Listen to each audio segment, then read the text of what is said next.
La TVT au cœur de l'information.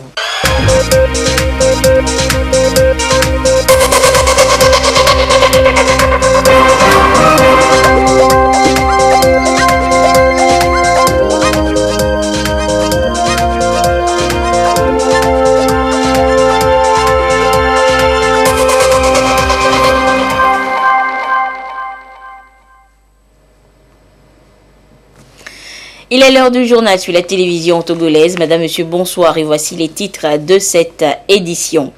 Que retenir de la campagne 2020 de la transhumance au Togo? Les acteurs impliqués ont dressé le bilan durant 3 jours à Kara.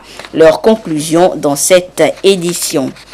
Ouverture des travaux en commission sur l'étude de projet de finances gestion 2021 ce matin. Un travail qui ouvrira le bal des séances budgétaires à l'Assemblée nationale. Et puis, les enseignants du supérieur privé sont appelés à être plus performants et former une élite de qualité. Et pour ce faire, ils sont en séminaire pédagogique depuis ce matin à Lomé. Les précisions dans cette édition. Voilà donc pour les titres. Les séances budgétaires vont démarrer à l'Assemblée nationale. L'ouverture des travaux en commission sur l'étendue du projet de loi de finances gestion 2021 a eu lieu ce matin. Pour Yawadi Boli-Tiegan, présidente de l'Assemblée nationale, il s'agit d'un acte majeur qui implique clairvoyance, sens de responsabilité et des priorités dans un contexte économique fortement marqué par les effets négatifs de la crise sanitaire. Le projet de loi de finances exercice 2021 est spécifique. Edem Soussouko nous en parle.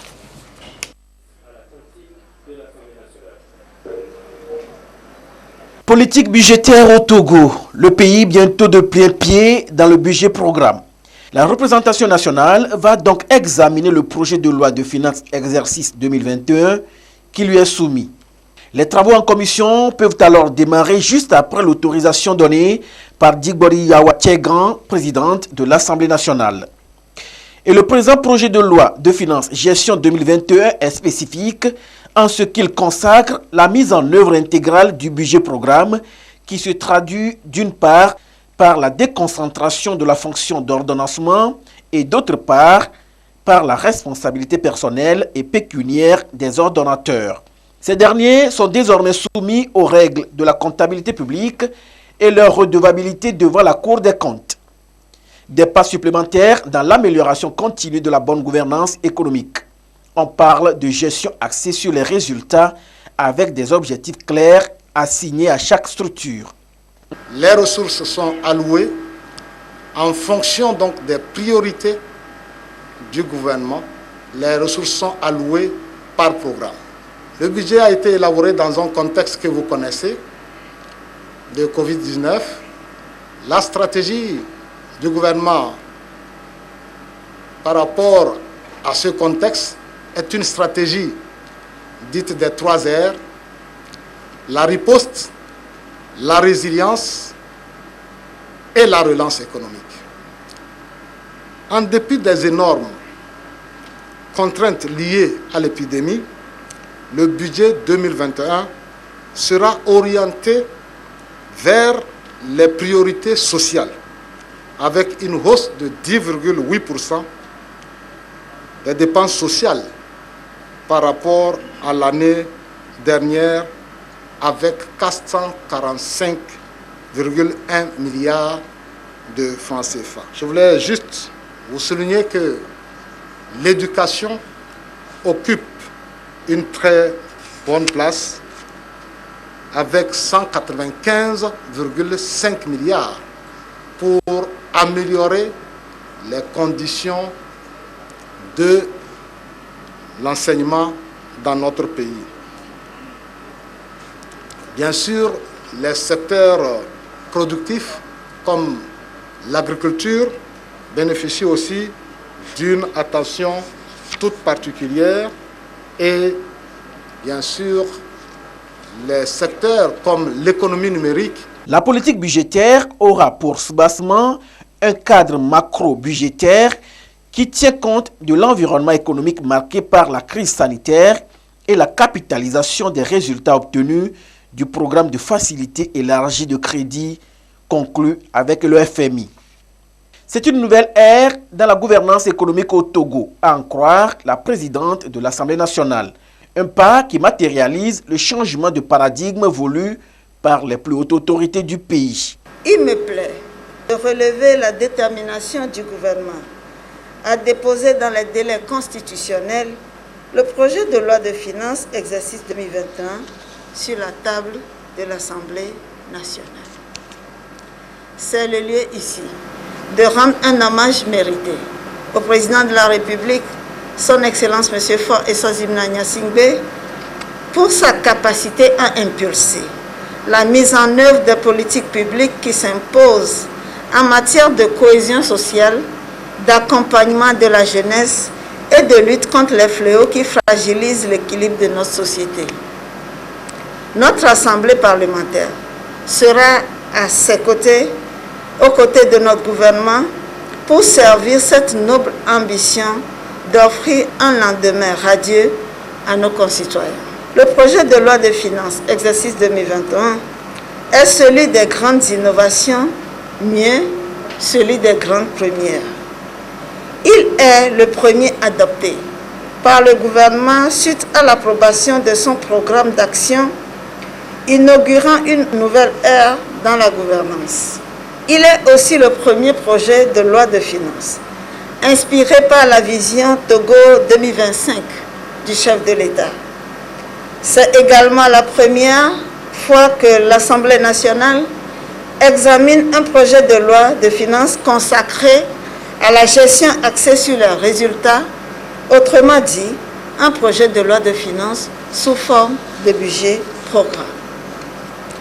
Enfin, et pour la première fois, le projet de loi de finances intégrera une loi de programmation militaire en un double point de vue. D'un côté, il traduit la volonté affichée du président de la République, chef des armées, d'imprimer une gestion moderne et transparente de l'effort de défense et de sécurité. Et d'un autre côté, cela démontre la place de choix qu'occupe ce secteur dans les politiques et stratégies du Togo face aux diverses menaces sécuritaires dans la sous-région. Avec le projet de loi exercice 2021, les parlementaires ont toujours leur rôle à jouer dans le processus de contrôle budgétaire. Nous vivons une époque où les parlements modifient en profondeur leur méthode de travail. L'aspect le plus important, peut-être, du contrôle parlementaire et qui suscite un grand intérêt est le processus du vote budgétaire.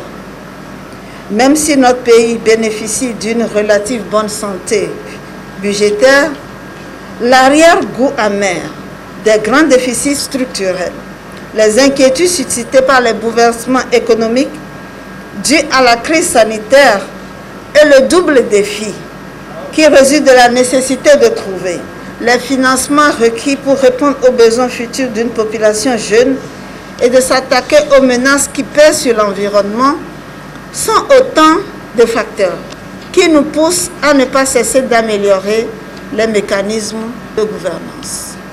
C'est pourquoi je considère que l'Assemblée nationale a un rôle spécifique et distinct à jouer dans le processus budgétaire. Ce contrôle budgétaire doit aujourd'hui être moins un contrôle de la régularité budgétaire qu'un contrôle de l'opportunité budgétaire, c'est-à-dire une vérification de l'adéquation des moyens budgétaires aux besoins de l'action de l'État. Seul le processus budgétaire nous permet de fixer un cadre global en matière de choix de gouvernance et de politique dans chacun des secteurs d'une manière concrète et fiable. Vous conviendrez avec moi que dans un tel contexte, l'étude du projet de loi exercice 2021 doit nécessairement impliquer une nouvelle démarche empreinte de patience et de pédagogie. Nous devons donc nous préparer à connaître des séances assez longues, peut-être même nocturnes.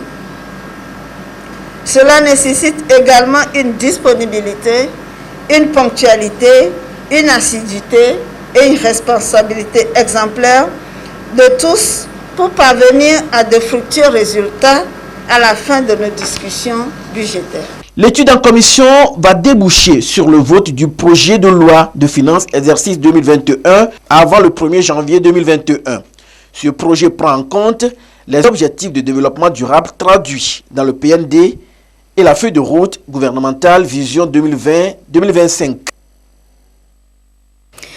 Le Togo s'est doté depuis 2010 d'une stratégie de réforme de gestion des finances publiques avec pour objectif de moderniser la gestion publique. Pour faciliter la mise en œuvre de cette stratégie, un outil de travail a été conçu et déployé dans les ministères et institutions publiques. Et les responsables en charge de ces finances dans les institutions sont depuis ce matin à l'école de ce nouvel outil depuis Palimé. Les précisions avec Isaka Aruna et Dodo Wari. C'est un tournant décisif pour l'entrée effective du Togo dans le système de gestion intégrée des finances publiques. On parle de budget programme. À partir du 1er janvier prochain, ministères et institutions de la République devront basculer vers ce nouveau mode de gestion. Et pour y parvenir, cadres et responsables en charge de la saisie des données économiques et financières se familiarisent avec le logiciel de travail. Cette formation va permettre aux acteurs de maîtriser les différentes fonctionnalités de l'application du système SICFIP qui a été adapté au budget programme. Quand on parle de programme, lui-même, il porte à son sein des outils. Et ces outils permettent de contrôler l'action de chaque responsable du programme. Pour chaque programme, nous avons des indicateurs. Ces indicateurs sont là pour faire un suivi, évaluation du responsable de ce programme-là. L'application du budget programme vise de meilleures performances dans la gestion des ressources budgétaires. La dynamique du gouvernement est soutenue par la Banque africaine de développement à travers son projet d'appui à la gouvernance fiscale. Le projet d'appui à la gouvernance fiscale a financé cette activité pour appuyer le gouvernement à renforcer son application et à pouvoir permettre à tous les ministères et institutions de la République qui exécutent le budget de pouvoir le faire à travers l'application. L'exécution du budget se fera dans l'application et ça permettra de tracer tout ce qui a été fait au cours des dépenses, des recettes qui ont été collectées au niveau de l'OTR et au niveau du gouvernement. Ça serait facile pour tout le monde de pouvoir mieux tracer et suivre les recettes depuis leur collecte jusqu'à leur exécution. Au lieu de se déplacer au niveau du ministère de l'économie et des finances pour le faire manuellement comme ça se faisait. La session va durer 3 semaines et abordera des modules d'élaboration, d'exécution et de comptabilité. À terme, 350 directeurs administratifs et financiers ainsi que leurs collaborateurs seront formés. Le secteur agricole absorbe 65% de la population active et contribue à 40% au PIB national. Pour permettre aux acteurs du secteur de mieux vivre donc de leurs activités, le gouvernement a mis en branle plusieurs projets et programmes en leur faveur. Pour ce nouveau quinquennat du président de la République, le gouvernement veut accroître davantage les actions visant le développement agricole du pays. Et l'expérience du Togo a été partagée par le Premier ministre lors d'un webinaire sur l'agriculture jeudi dernier. Et ce soir, nous revenons sur l'engagement du gouvernement de faire du secteur agricole togolais un des moteurs de développement du pays. Et c'est avec Lucassi. En 2019, environ 223 000 emplois ont été créés par le secteur agricole sur plus de 379 000 enregistrés, soit près de 60% des emplois générés sur l'année. Ces chiffres de l'Agence nationale pour l'emploi ANPE confirment la détermination du gouvernement à faire du secteur un des leviers essentiels de la croissance économique du pays. D'ailleurs, le gouvernement d'Ogbe mise sur l'entrepreneuriat agricole, un créneau porteur pour créer davantage d'emplois en faveur des jeunes et femmes. Ainsi, des projets d'envergure sont attendus dans le secteur agricole dans les mois à venir. Le secteur fera l'objet d'une attention encore plus particulière durant ce nouveau quinquennat du chef de l'État Faure Sozimana Zingbe. Cette accélération de cadence annoncée repose sur le renforcement des initiatives déjà existantes telles que Paillage SP, PNPR, Faillège, Yolim et MIFA et la création d'autres projets et programmes. Le mécanisme incitatif de financement agricole fondé sur le partage de risques MIFA par exemple sera étendu à de nouvelles filières porteuses. Malgré les bons résultats du mécanisme, il continue de s'inscrire dans la professionnalisation de l'agriculture et de l'orienter business. Aussi, des démarches seront entreprises pour faciliter davantage l'accès des acteurs agricoles au financement privé, à l'assurance maladie et à la protection sociale. Que dire de la modernisation et de la mécanisation de l'agriculture nationale? Acquisition d'infrastructures, d'équipements et d'intrants agricoles, le partenariat public-privé sera poursuivi pour l'atteinte de cette ambition. La mise en place des aménagements hydro-agricoles connaîtra un nouveau virage. À cela s'ajoute l'intensification de la promotion de l'agro-bio avec à la clé la création de 2000 entreprises agricoles en plus de celles déjà existantes.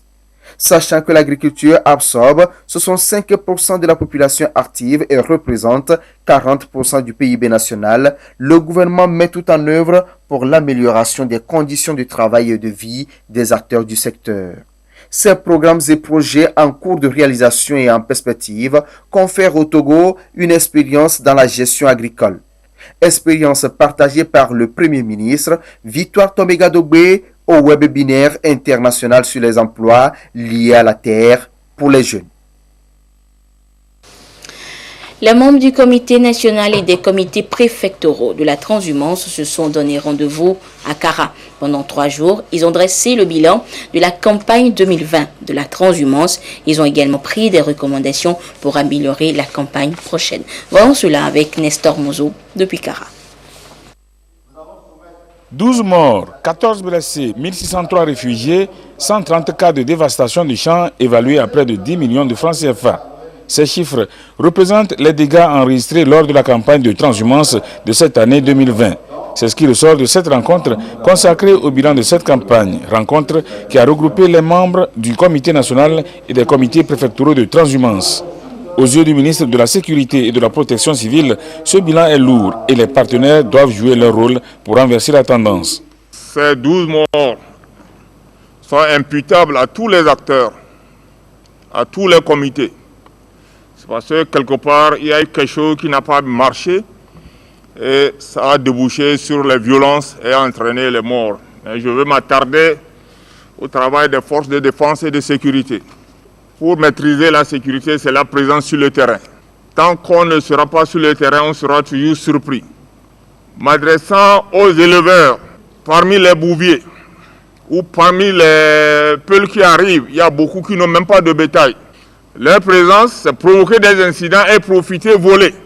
Mais ce qui me choque, c'est le mutisme des éleveurs sédentaires, ceux-là qui sont régulièrement installés et qui connaissent ces malfaiteurs qui ne les dénoncent pas. Depuis 2014, le Togo a mis en place un plan de gestion de la transhumance. Ce plan est jugé efficace car les dégâts et les conflits ont été gérés à l'amiable avec une réduction d'année en année de cas de conflits mortels. Le Ghana a envoyé une délégation pour venir s'inspirer du modèle togolais. We are here to learn about the work of the Transhumance Committee. Notre objectif pour venir ici, c'est d'apprendre du Togo la façon dont ils ont mis en place le comité national et les comités préfectoraux pour gérer la transhumance de façon paisible pour que la sécurité soit assurée. Alors nous sommes là pour apprendre et pouvoir implémenter, mettre sur pied dans notre pays. Le ministre de l'Agriculture, de l'Élevage et du Développement rural, président du comité national de transhumance, a relevé au cours des travaux les efforts faits pour éviter la dévastation des champs par les animaux. Il s'agit de la négociation des couloirs de passage des animaux, lesquels couloirs sont délimités ou en cours de délimitation par les balises pour éviter qu'ils soient obstrués par les champs et délimiter le passage des animaux. 3 zones non agricoles, à savoir Yanda, Tetetou, Tchakossi, Dantessi, sont retenus pour les séjours des transhumants. 15 forages et 3 retenues d'eau sont réalisés dans les zones pour faciliter l'abreuvage des animaux. Certains marchés à bétail sont en cours de construction. 50C, Kondjoare, Agbassa et bientôt Agné et Tchévier, pour faciliter les échanges permettant d'améliorer les revenus des acteurs, commerçants, bouchers, distributeurs de viande, etc., et assurer le besoin de la population en viande et à bas dans le cadre de la lutte contre l'insécurité alimentaire et la malnutrition. Cette rencontre a permis aux participants de faire des recommandations pour améliorer la transhumance dans les années à venir. Au Togo, la campagne de transhumance va du 31 janvier au 31 mai de chaque année.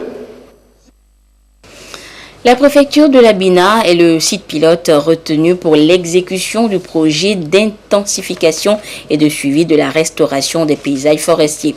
Et un rapport d'évaluation des opportunités de cette restauration vient d'être élaboré et soumis à validation. Christine Pétcheki-Aloudet nous en dit plus.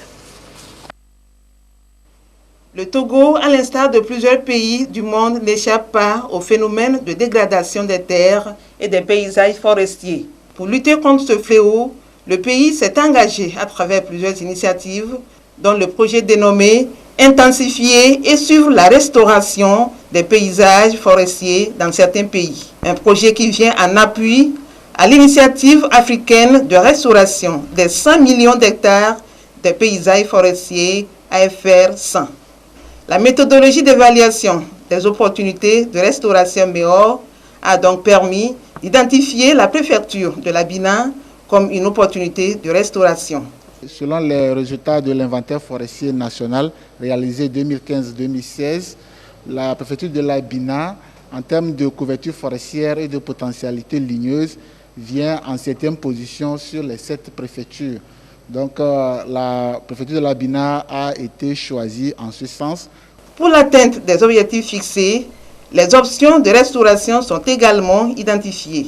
La première option qui est la plus rentable, c'est l'agroforesterie. La deuxième option, c'est le système qui consiste à planter, n'est-ce pas, des arbres pour la production.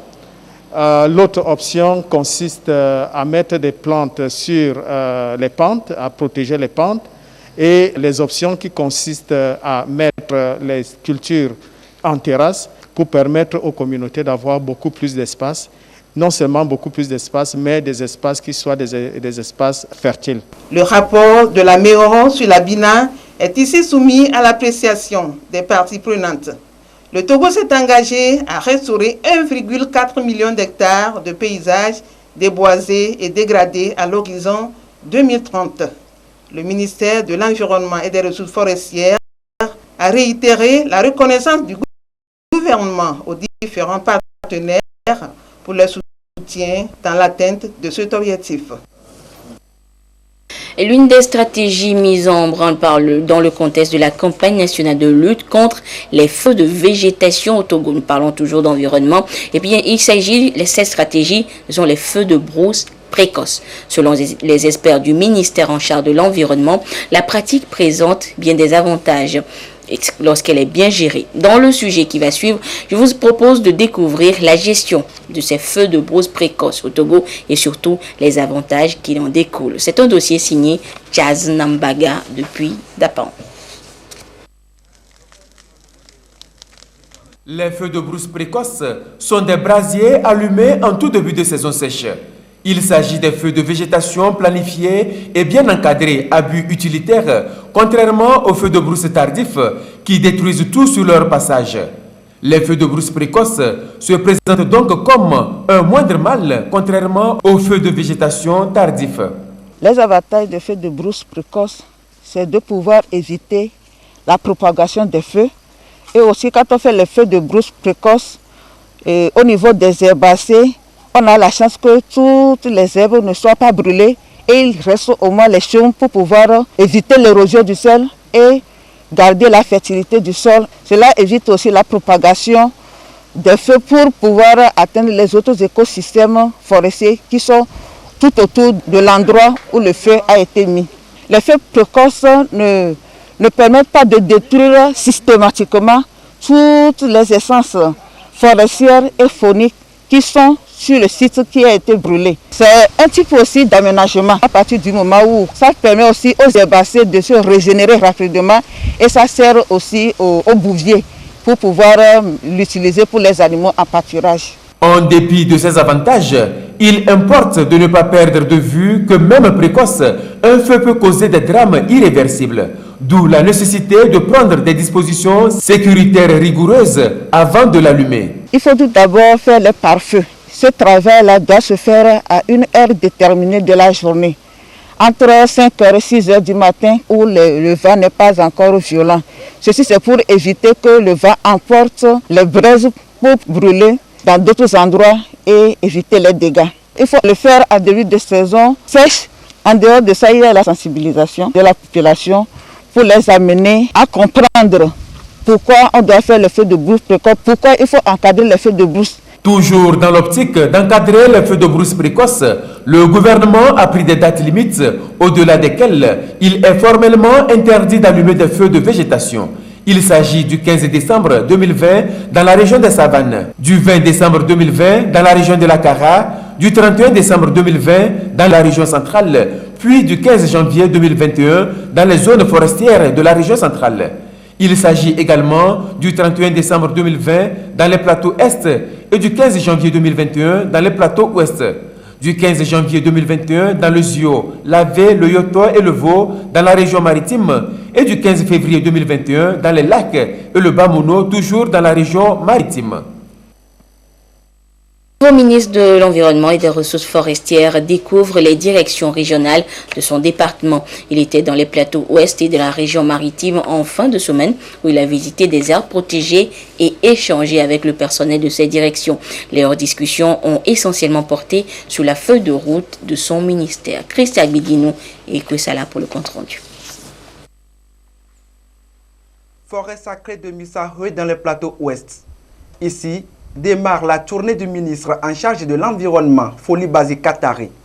Il veut découvrir les sites d'intérêt et noter les besoins des acteurs en vue d'une mise en œuvre efficace de la feuille de route de son département. Dans les plateaux ouest, il s'est également rendu dans les forêts sacrées de Mouton et dans quelques plantations privées.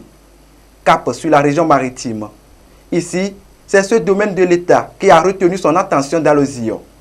3000 hectares actuellement reboisés sur une superficie de 12 000 hectares. Nous avons des objectifs à atteindre. Pour ce qui concerne le ministère de l'Environnement, il a été question qu'en 2025, il faut que la couverture forestière puisse atteindre 25% de la superficie du Togo. Donc pour atteindre ces 25%, nous nous sommes dit qu'il faut d'abord voir l'existant. Nous allons mettre l'accent sur les aires qui appartiennent d'abord à l'État, voir les capacités déjà occupées et qu'est-ce qui reste à faire. Avec nos agents, leur rôle c'est de s'assurer que tout ce qui est fait de façon réglementaire. Cette visite de terrain va se poursuivre dans les autres régions du pays. Objectif, faire du ministère de l'Environnement un levier pour l'essor de l'économie nationale. Environ 30% des étudiants sont formés au Togo par les établissements d'enseignement supérieur privés. Le gouvernement reconnaît la place de ces établissements dans l'éducation et la formation et veut les amener à offrir des formations de qualité à leurs étudiants. Et pour cela, les enseignants de ces établissements prennent part depuis ce matin à un séminaire pédagogique. De quoi s'agit-il? Et Kwesala nous en parle.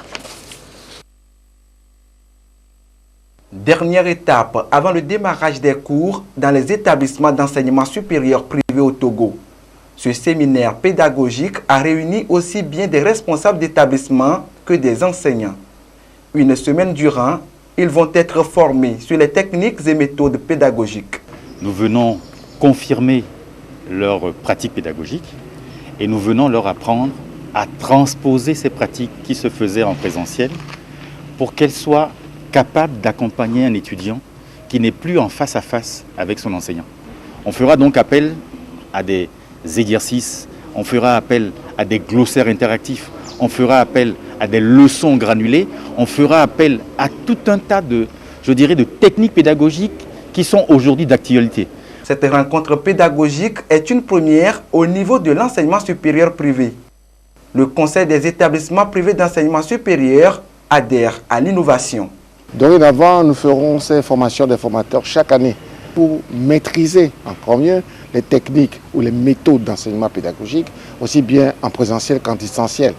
Il est important que les formateurs soient eux-mêmes bien formés pour pouvoir transmettre la connaissance aux apprenants afin de former les futurs cadres de la nation. D'après les statistiques, environ 30% des étudiants sont formés par les établissements privés supérieurs. La démarche du gouvernement vise à les amener à offrir une formation de qualité aux étudiants. Il y a donc nécessité à les renforcer, à les aider à s'améliorer. Et avec un certain programme que nous avons déroulé en 3 temps, c'est donc les séminaires pédagogiques. La deuxième étape, il s'agira d'harmoniser les curriculums d'enseignement. Ça va permettre à ce que dans tous les établissements qui enseignent les mêmes choses, qu'on puisse avoir un programme bien élaboré, reconnu au niveau des instances régionales et sous-régionales comme le CAMES, pour que ces écoles puissent administrer, délivrer les mêmes formations quand on va d'une école à une autre. Et la troisième étape, c'est aider à la formation des enseignants à travers les écoles doctorales que l'Université de Lomé a lancées cette année, et ce qui permettra à ces écoles d'être à horizon 3 à 5 ans complètement autonomes avec des enseignants de qualité, ce qui leur permettrait également de rayonner suffisamment au niveau international. Les bénéficiaires de ce séminaire pédagogique sont appelés à former les autres collègues. Au Togo, la rentrée académique 2020-2021 au niveau du supérieur privé est fixée au 1er décembre 2020.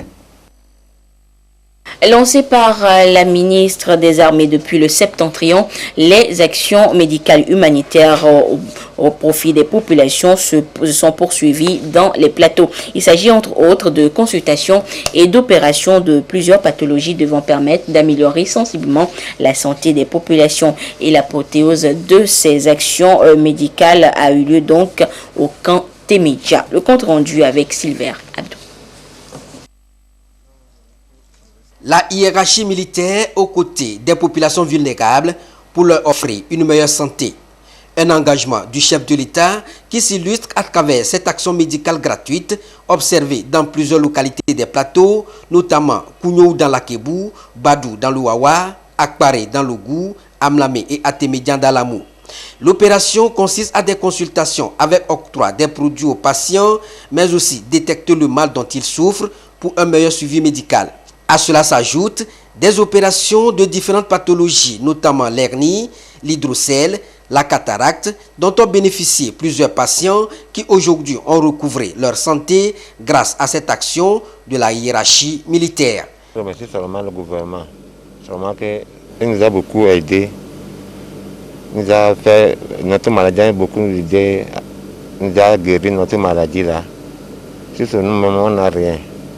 Grâce au gouvernement, nous a aidé beaucoup. Donc moi, je vous remercie seulement.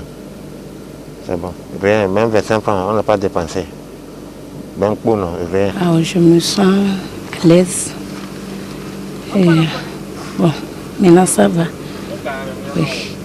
Je tiens sincèrement à remercier le chef de l'État, son Excellence et son Zina, qui a permis que cette équipe des médecins, docteurs et des armées togolaises soient dans cette localité pour nous sauver de nos maladies. Sincèrement, c'est une mission qui est à saluer. Sur place, certaines femmes ont aussi bénéficié des tests d'échographie qui ont réjoui plus d'un. Et pour le compte de cette opération, de ce mois de novembre 2020, dans les 3 régions, notamment Savane, Centrale et Plateau, plusieurs consultations ont été effectuées et des patients opérés. 247 ont été opérés en chirurgie, 159 opérés en ophtalmologie, dont 124 cataractes. Le cas de cet étudiant qui aujourd'hui pousse un ouf de soulagement pour cette action foraine. Tout est passé très bien, je n'ai pas senti trop de douleur et j'ai l'espoir que je vais retrouver ma santé, c'est-à-dire la vision. Précisément pour continuer mes études. Et je tiens encore pour remercier le chef de l'État pour cette initiative pour tout le pays et à chaque préfecture. Avant les plateaux, la même opération a été d'abord menée à Mandouri dans le Pendial en présence de la ministre des Armées et des partenaires, notamment l'UNICEF et le PNUD, et ensuite à Djarpanga dans la préfecture de Meaux. L'idée est de renforcer les actions civilo-militaires pour une coexistence pacifique, mais aussi soulager ces patients qui souffrent de ces différentes pathologies. C'est pour la cohésion armée-nation et rendre ce qu'on appelle les actions civilo-militaires. C'est de dire un grand merci à la hiérarchie militaire pour avoir permis à ce que cette action médicale gratuite soit un succès, en nous donnant les moyens nécessaires pour la prise en charge de cette couche défavorisée, mais qui ont besoin des soins Il y a beaucoup de pathologies de faiblesse de l'appareil abdominal, surtout les hernies chez les jeunes. C'est une cause aussi d'absentéisme, que ce soit à l'école ou bien dans les champs. Et ça aggrave la pauvreté. Donc ces patients, une fois qu'ils ont été opérés, ils peuvent calmement retourner au champ et continuer à travailler pour améliorer leur niveau de vie. Le directeur central des services de santé des armées a salué la dynamique impulsée par les plus hautes autorités du pays et des partenaires qui ont œuvré pour l'atteinte de cet objectif.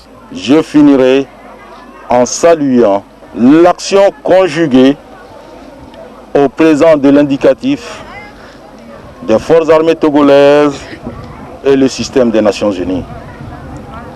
Et je souhaite que ces actions se conjuguent aussi au futur.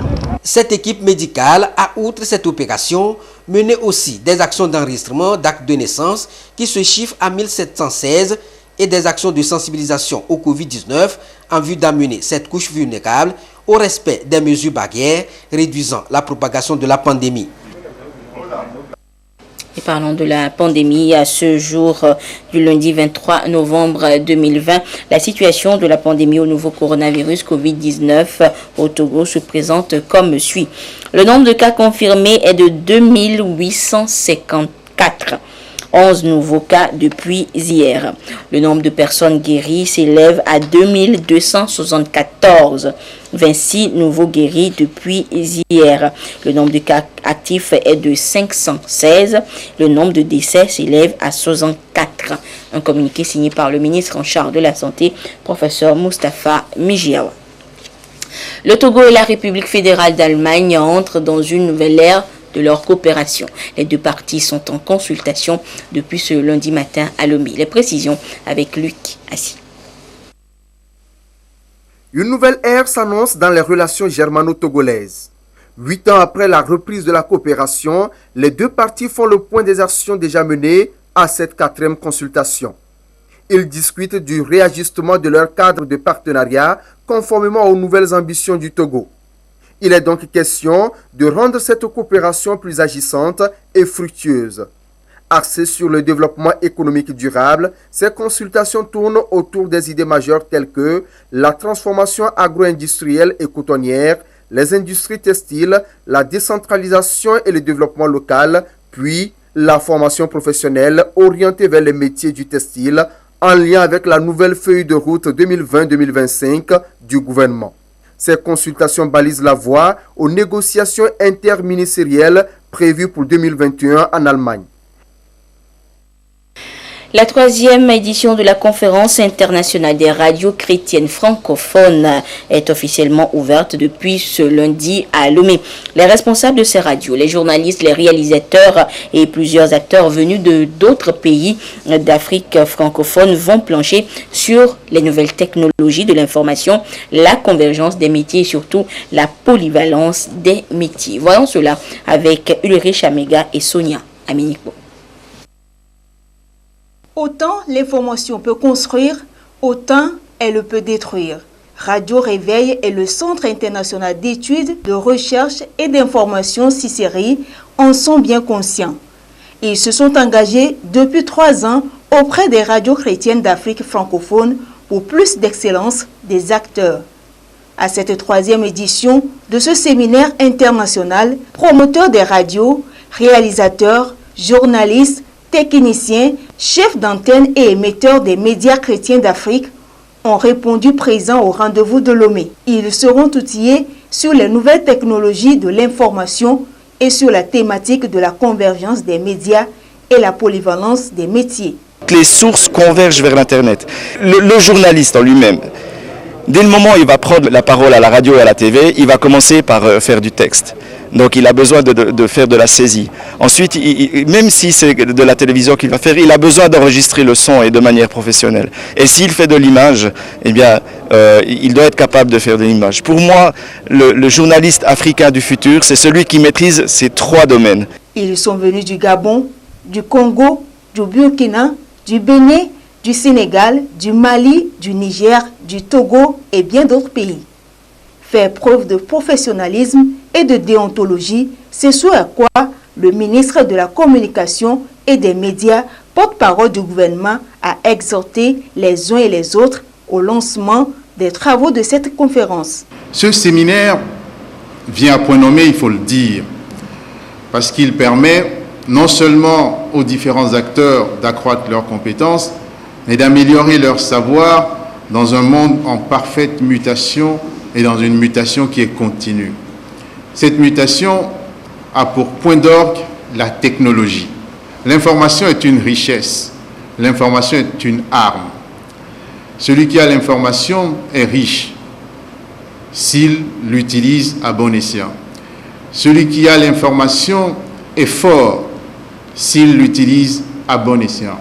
L'éthique dans le journalisme reste une clé. Captation et montage par smartphone, accroche de l'attention, analyse du langage audiovisuel contemporain, autant de modules qui seront développés au cours de cette conférence prévue pour prendre fin le 27 novembre prochain. Et ainsi se referme cette édition. Merci de votre fidélité à la télévision togolaise. Excellente suite de nos programmes. Au revoir.